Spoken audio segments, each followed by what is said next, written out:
ఓం గంగణపతే నమ శ్రీమాత్రే నమ ఐం సరస్వత్యే నమ ద్రాం దత్తాత్రేయ నమ శ్రీం గాయత్రీ పరంబికాయ నమ క్రీం క్రీం మహాకాళికాయ నమ క్లీం కృష్ణాయ గోవిందాయ గోపీజనవల్లభాయ శ్రీకృష్ణ పరబ్రహ్మణే పరంజ్యోతిషే నమ మాతృభ్యో పితృభ్యో ఋషిభ్యో గురుభ్యో నమ ఓం నమ శివాయ శివాయ గురువే నమ. యూట్యూబ్ ప్రేక్షకులందరికీ కూడా నమస్కారం అండి. నేను పాలపర్తి గురునాథ శర్మ, జ్యోతిషం వాస్తు సిద్ధాంతిని మీకంతా కూడా గోచారరీత్యా గ్రహాల యొక్క స్థితిగతి, కలయిక, వాటి గమనము, వాటి ప్రభావం అంతా కూడా మేషాది ద్వాదశ రాశుల వాళ్ళకి గోచార చక్ర ప్రకారంగా అంతా కూడా విశ్లేషణ చేయడం జరుగుతుంది. ఈ రోజున మనం చెప్పబోయే టాపిక్ ఏంటంటే, ప్రధానంగా చూసుకుంటే 2026 ఆంగ్ల సంవత్సర ఫలితాల్లో భాగంగా ప్రధానంగా చూసుకుంటే ఈ యొక్క సంక్రాంతి వేళ నుంచి ఎటువంటి శుభ కార్యక్రమాలంతా కూడా విశేషంగా పుణ్యయోగాలు సిద్ధించడానికి సంక్రాంతి సందర్భంగా మీకంతా కూడా మేషాది ద్వాదశ రాశుల వాళ్ళకి ఈ యొక్క ఆంగ్ల సంవత్సర ఫలితాల్లో భాగంగా జనవరి నుంచి డిసెంబర్ దాకా ఈ పండగ నుంచి మీరు ఎటువంటి పుణ్య కార్యక్రమాలు ఆచరించుకుంటే మీ జీవితం అంతా కూడా రాజయోగంగా మారడానికి విశేషమైన పరిష్కారాలంతా కూడా చెప్పడం జరుగుతుంది. గోచారిత్య గ్రహస్థితి అంతా కూడా చూసుకుంటే మీనరాశిలో శనీశ్వరి సంచారం జరుగుతుంది. ప్రధానంగా రాహువు యొక్క సంచారం అంతా కూడా కుంభరాశిలో సంచారం ఏప్రిల్ 14 తర్వాత వక్రగతి సంచారం జరుగుతుంది. ప్రధానంగా సప్తమ స్థానంలో అంటే ప్రధానంగా చూసుకుంటే సింహరాశిలో అంతా కూడా ఈ యొక్క కేతు యొక్క సంచారం ఏప్రిల్ 14 తర్వాత వక్రగతి సంచారం జరుగుతుంది. బృహస్పతి యొక్క మార్పు అంతా కూడా చూసుకుంటే ఇక్కడ మిథున రాశిలో అంతా కూడా రాజయోగకారుగా మారి అంతా కూడా అతిచారం నుంచి మళ్ళీ తిరోగమనంలో అంతా కూడా మార్పు చెందడం జరిగింది. మళ్ళీ చూసుకుంటే జూన్ 14 తర్వాత కర్కాటక రాశిలో ఉచ్చస్థానంలో మార్పు జరుగుతుంది. ఈ యొక్క సూర్యగ్రహం అంతా కూడా చూసుకుంటే సవిత్ర సూర్యనారాయణ స్వామి అంతా కూడా జనవరి 1వ తారీఖు నుంచి అంతా కూడా ప్రధానంగా ఇక్కడ ధనుసు రాశులు అంతా కూడా చతుర్గ్రహ కూటమితోటి కలుగుతూ ఉంటారు. తర్వాత చతుర్గ్రహ కూటమిలో అంతా కూడా సూర్య భగవానుడు ధనుసు రాశిలో అంగారకుడు బుధుడు శుక్రుడి కలియుకతోటి చతుర్గ్రహ కూటమిలో అంతా కూడా సంభవం జరుగుతుంది. ప్రధానంగా జనవరి 15వ తారీఖు తర్వాత మార్పు అనేది జరుగుతుంది. ఉత్తరాయణ పుణ్యకాలం అంతా కూడా మొదలవుతుంది. ఉత్తరాయణము అంటే ప్రధానంగా ఉత్తరాయణం అని చెప్పేసి అంటే ఆయనము అని చెప్పేసి అంటే గమనం అని చెప్పేసి సూర్యుడు యొక్క గమనం అని చెప్పేసి మార్గము పయనము అని చెప్పేసి చెప్పడం జరుగుతుంది. ఉత్తరాయణ పుణ్యకాలం అనేది సూర్యుడు యొక్క గమనాన్నంతా కూడా నిర్దేశిస్తూ ఉంటుంది. ప్రధానంగా చూసుకుంటే ఉత్తరాయణ పుణ్యకాలంలో అంతా కూడా ప్రధానంగా 6 నెలల వరకు ఉంటుంది.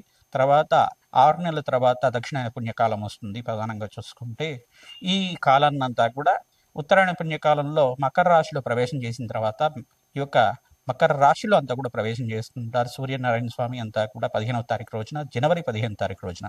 ఈ యొక్క అదే సమయంలో మకర సంక్రాంతి అంతా కూడా మనకంతా కూడా పండగ చేసుకోవడం జరుగుతుంది. 15, 16, 17 తారీఖులు అంతా కూడా భోగి, మళ్ళీ 14, 15, 16 ఆ తారీఖులు అంతా కూడా జరుగుతూ ఉంటుంది. ప్రధానంగా చూసుకుంటే భోగి, సంక్రాంతి, కనుమ అనేది పండుగ చేసుకుంటుంటారు జనవరిలో అంతా కూడా. ప్రధానంగా చూసుకోవడం వల్ల ఈ యొక్క సంక్రాంతి వేళల్లో అంతా కూడా పాడి పంట అంతా కూడా పంటలు బాగా పండడం, ప్రధానంగా రైతులకంతా కూడా విశేషంగా ధనధాన్యాది సమృద్ధి కలగడం, ధాన్యలక్ష్మి అనుగ్రహం అంతా కూడా లభిస్తూ ఉంటుంది. పంట వల్ల వాళ్ళకంతా కూడా ఆ సమయానికంతా కూడా పంట చేకూర్చి మీకంతా కూడా పంట వల్ల మీకంతా కూడా ఆర్థికంగా ఉన్నత స్థితి కలగడానికి, మరియు పంటకి సహకరించిన పశుపక్షాతులకి ఎవరైతే ఉంటారో ప్రధానంగా పశువులకంతా కూడా ప్రధానంగా గోమాతకంతా కూడా పూజ చేయడం, ఎద్దులకి పూజ చేయడం, బసవన్నకి పూజ చేయడం అన్నదంతా కూడా యోగకరంగా ఉంటుంది. భోగి రోజున భోగభాగ్యాలు లభిస్తూ ఉంటాయి. సంక్రాంతి రోజున అంతా కూడా ఈ యొక్క గొబ్బెమ్మలతో ముగ్గులంతా కూడా వేసుకొని ఆహ్లాదకరంగా బంధుమిత్రులంతా కూడా ఆనందంగా జీవితం జీవించడం వల్ల అన్యోన్యమైన ఆరోగ్యమైన జీవితము అష్టైశ్వర ప్రాప్తి కలుగుతుంది. ఇంట్లో ఆనందమైన జీవితం కళలందరూ కూడా నెరవేరడానికి ఆస్కారం ఉంటుంది. అష్టైశ్వర ప్రాప్తి కలగడానికి కులదేవత ఆరాధన ఆలోచన చేస్తూ ఉంటారు. సంక్రాంతి వేళల్లో ప్రధానంగా కులదేవత ఆరాధన విశేషంగా ఉంటుంది. మరియు పితృదేవత ఆరాధన కూడా పెద్దల పండగ అని చెప్పేసి అంటారు. ఎవరైతే పితృదేవత ఆరాధన ఈ యొక్క సంక్రాంతి వేళల్లో అంతా కూడా చేస్తూ ఉంటారు, శాశ్వతంగా బ్రహ్మలోక ప్రాప్తి కలుగుతుందట. తిలతర్పణాలు చేయడం వల్ల రాజయోగం తీస్తుంది, ధనధాన్యాది సమృద్ధి కలుగుతుంది. పితృదేవతలకు ప్రీతికరమైన పదార్థాలన్నీ కూడా, పిండి పదార్థాలన్నీ కూడా పితృదేవతలకు ప్రీతికరంగా, కులదేవతకు ప్రీతికరంగా నివేదన చేసి మీరంతా కూడా గృహంలో ఉండే సభ్యులంతా కూడా భుజించడం వల్ల అష్టైశ్వర ప్రాప్తి కలుగుతుంది. అన్నదానం చేయడం వల్ల విశేషంగా ఎవరైతే కనుక బ్రాహ్మణత్వం ప్రీతికరంగా మీరంతా కూడా స్వయంపాక దానం ఇచ్చుకోవడం, సాహిత్యం అని చెప్పేసి అంటూ ఉంటారు. స్వయం పాక దానం ఇచ్చుకోవడం అనేది పొత్తర్లని చెప్పేసి ఉంటారు. ఈ యొక్క దానం అంతా కూడా చేయడం వల్ల, వస్త్ర దానం చేయడం వల్ల కీర్తి ప్రతిష్టలు పెరగడానికి ఆస్కారం ఉంటుంది. సంఘంలో గౌరవం పెరగడానికి ఆస్కారం ఉంటుంది. సంక్రాంతి వేళల్లో అంతా కూడా ఈ యొక్క పట్టణంలో కన్నా ప్రధానంగా పల్లెల్లో అంతా కూడా ఆహ్లాదకరంగా ఆనందంగా ఉండడానికి ఆస్కారం ఉంటుంది ఎక్కువ.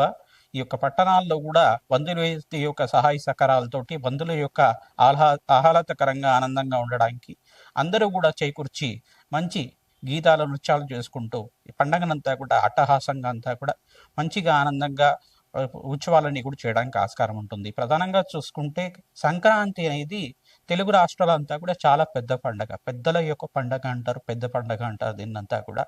సంక్రాంతి వచ్చిన వీళ్ళంతా కూడా అన్నీ కలిసి వస్తాయి, రాజయోగాలు వస్తాయి మనకంతా కూడా అని భావిస్తూ ఉంటారు. మహాలక్ష్మి అనుగ్రహం అంతా కూడా శీఘ్రంగా కలగడానికి ఆస్కారం ఉంటుంది. గోదా కళ్యాణం అంతా కూడా పండగ వేళల్లో అంతా కూడా చేస్తూ ఉంటారు, భోగి సమయంలో అంతా కూడా చేస్తూ ఉంటారు. గోదాదేవి కళ్యాణం అంతా కూడా చేయడం, రంగనాథ స్వామి అనుగ్రహం అంతా కూడా లభిస్తూ ఉంటుంది, శ్రీకృష్ణ పరమాత్మ అనుగ్రహం అంతా కూడా లభిస్తూ ఉంటుంది.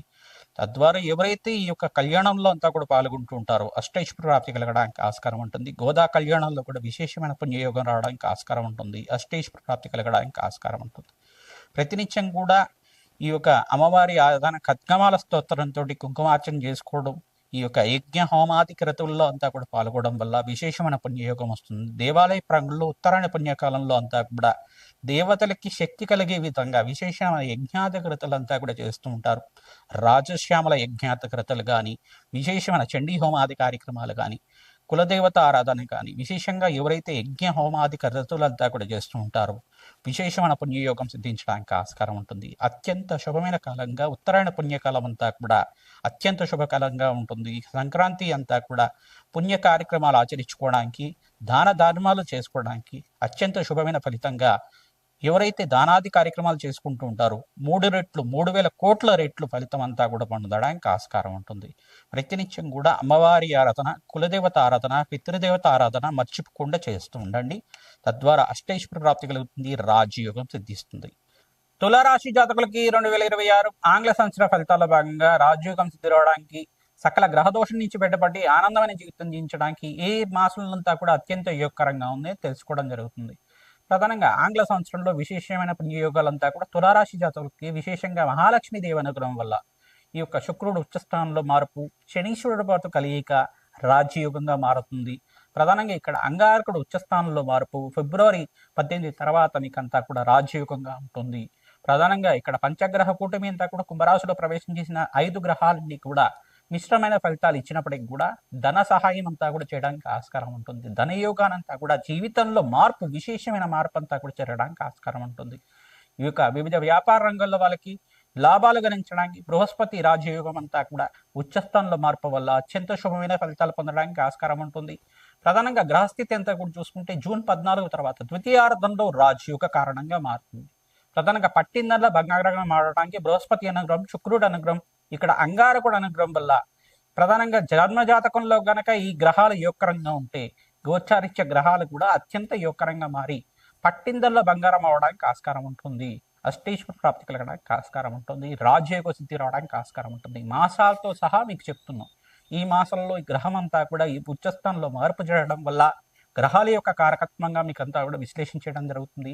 మీ జన్మ జాతకమే ప్రధానమైన జాతకంగా ఉంటుంది.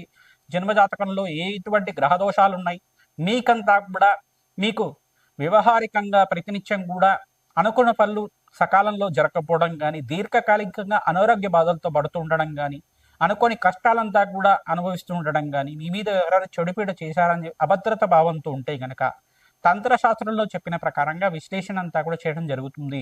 తంత్రశాస్త్రంలో చెప్పిన ప్రకారంగా పరిష్కారం ఏంటిదంటే మహాకాళి దేవాలయంలో ప్రతినిత్యం కూడా మీ దగ్గరలో ఉండే మహాకాళి దేవాలయానికి వెళ్ళండి. ప్రతినిత్యం కూడా కూష్మాండ దానం చేయండి. మంగళవారము, శనివారము, శుక్రవారము, ఈ యొక్క అమావాస్య, పౌర్ణమి, అష్టమి, నవమి తిథుల్లో ఈ యొక్క నిమ్మకాయ మాలనంతా కూడా అమ్మవారికి సమర్పిస్తూ ఉండడం, అభిషేక హోమాది క్రతులంతా కూడా ఆచరించుకోవడం, మహాకాళి మూలవంతర సహితంగా జపము హోమాది కార్యక్రమాలంతా కూడా వేద బ్రాహ్మణత్వంతో చేయించుకోవడం వల్ల సకల గ్రహదోష నివారణ కలగడానికి ఆస్కారం ఉంటుంది. పుణ్యక్షేత్ర దర్శనాలంతా కూడా ఆచరిస్తూ ఉండండి. తద్వారా రాజయోగం సిద్ధిస్తుంది. కూష్మాండ దానం చేసుకుంటూ ఉండాలి. సకల గ్రహదోషాలు చెడు బాధలు, చెడు దృష్టి అంతా కూడా పోతుంది.